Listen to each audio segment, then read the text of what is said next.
Okay, this letter is dated November 4th, 2004.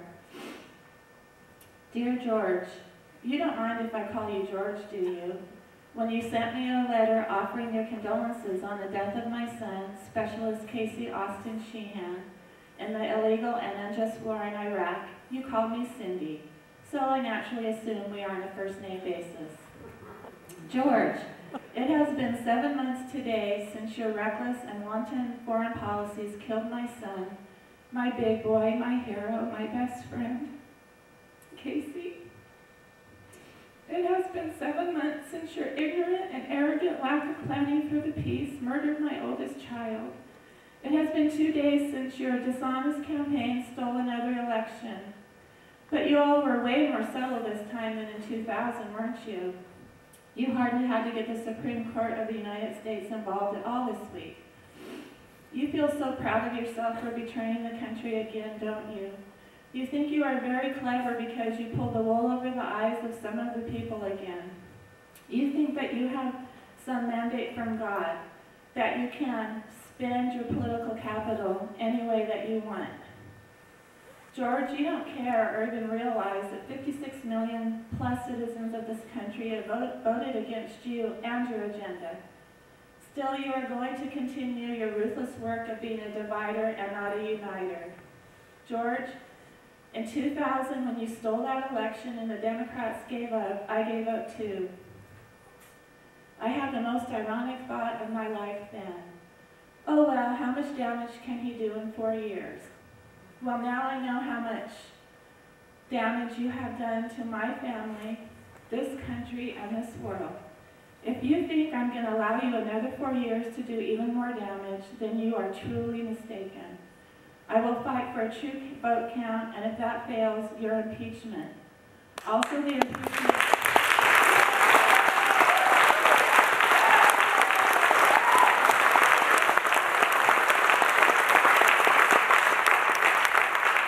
Oh, wait, this is the best part. Also the impeachment of your vice president.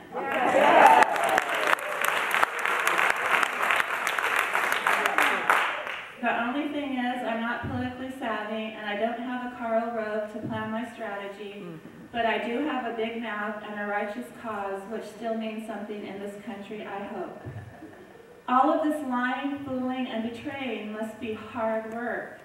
George, do you really think you know what hard work is? George, let me tell you what hard work really is.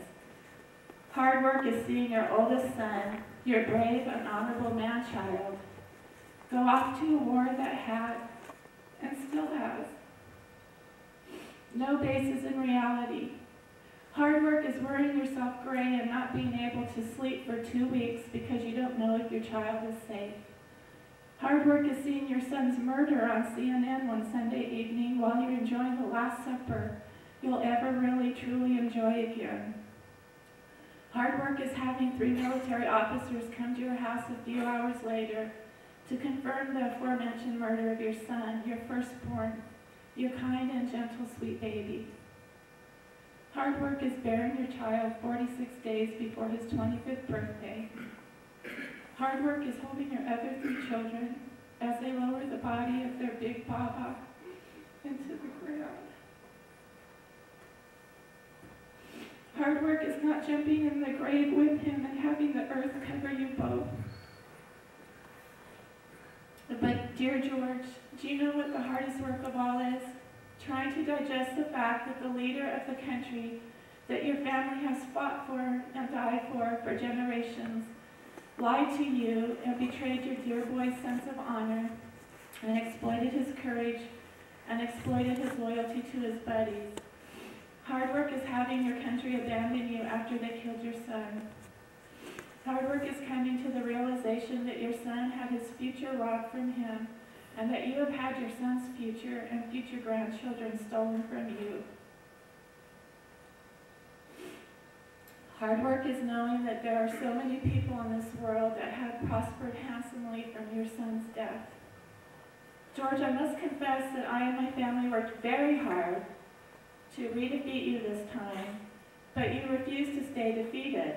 Well, We are watching you very carefully. We are going to do everything in our power to have you impeached for misleading the American people into a disastrous war and for misusing and abusing your power as Commander-in-Chief. We are going to scream until our last breath to bring the rest of our babies home from this quagmire of a war that you have gotten our country into, before too many more families learn the true meaning of hard work.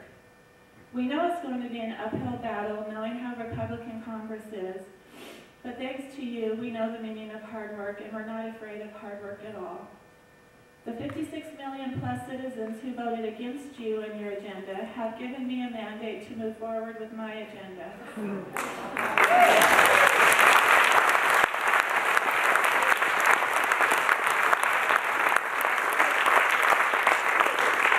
Also, thanks to you and your careless domestic policies, I'm unemployed, so this will be my full-time job.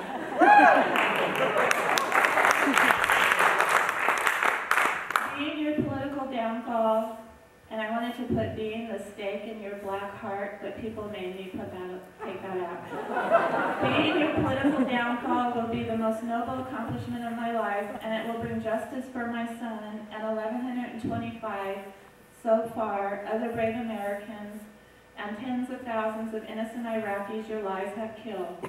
By the way, George, how many more innocent Iraqis are your policies going to kill before you convince them that you're better than Saddam? How many more of their cities are you going to level before you consider that they are liberated? If you really had any moral values, or if you were an honorable man at all, you would resign. Right. My son was a man who had high moral values and true courage. Humanity lost a bright light on April 4, 2004. I will live the rest of my life missing Casey desperately. Thank you for that, George. Have a nice day. And I put God bless America, we surely need it. Cindy Sheehan, broken-hearted mother of a true American hero, Specialist Casey Austin Sheehan, KIA 040404, Sadr City, Baghdad. And I put a quote from Gandhi that gave me hope. I don't even remember who sent it to me. When I despair, I remember that all through history, the way of truth and love has always won. There have been tyrants and murderers, and for a time they seem invincible, but in the end, they always fail. Think of it, always. Mahatma Gandhi. And then, I'll cheer you up with Carly's poem.